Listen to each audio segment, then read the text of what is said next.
حیثیت دی ہے، وہ کوشش کریں اپنے محبوب کی طرف سے بھی قربانی کریں، نبی پاک کے نام کی قربانی دے، خوبصورت سا جانور پیارا، پھر اس کی خدمت ہو، پھر اس کی قربانی دی جائے اور نبی پاک کے نام پر قربانی دی جائے۔ حضور نے خود وصیت فرمائی حضرت ابو بکر صدیق کو، قربانی بڑا حسین عمل ہے، اور میرے نبی پاک صلی اللہ علیہ وسلم نے ناراضگی بھی فرمائی، ذرا خوگر حمد سے تھوڑا سا گلا بھی سن لے۔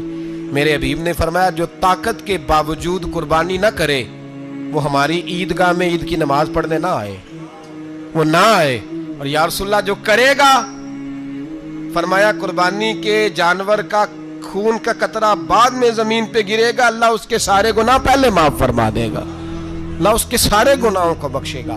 قربانی کریں، خوبصورت انداز میں کریں، اللہ کی رضا کے لیے۔ بزرگوں نے لکھا ہے 3 حصے کرو گوشت کے، ایک گھر میں رکھو، ایک رشتہ داروں میں بانٹو، پڑوسیوں میں بانٹو، اور تیسرا فقط غریبوں کو دو۔ لیکن میں اکثر یہ سوچتا ہوں کہ ہمارے ہاں قربانی کرتا ہی وہ ہے جن کے گھر میں ہر جمعرات کو چھوٹا گوشت پکتا ہے، اور جن کے گھر میں ہفتے میں 3 دفعہ مرغی کا گوشت پکتا ہے، وہی تو قربانی دینے کے قابل ہوتے ہیں۔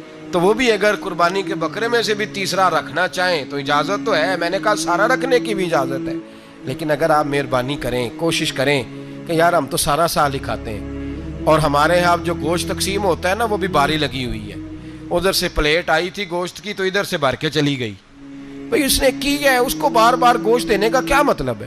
آپ یہ دیکھیں عزیزوں میں، رشتہ داروں میں، اور میں اگر تھوڑا سا آپ کی توجہ کرانے میں کامیاب ہو جاؤں تو سفید پوش لوگوں کو دیکھیں، کچھ سفید پوش ہیں، سفید پوش جن کے اوپر قرضے ہیں، بیماریوں نے جکڑ لیا ہے، گھر میں بڑے بڑے سخت مریض آ گئے ہیں، سفید پوش پہلے دیا کرتے تھے۔ آپ ان سے پوچھتے ہیں صاحب قربانی، تو بات کو ٹالتے ہیں، وہ کہتے ہیں سوچ رہا ہوں کوئی حصہ ڈال جائے، پردہ پوشی کرتے ہیں، کہتے ہیں کہیں حصہ رکھا ہوا پردہ پوش۔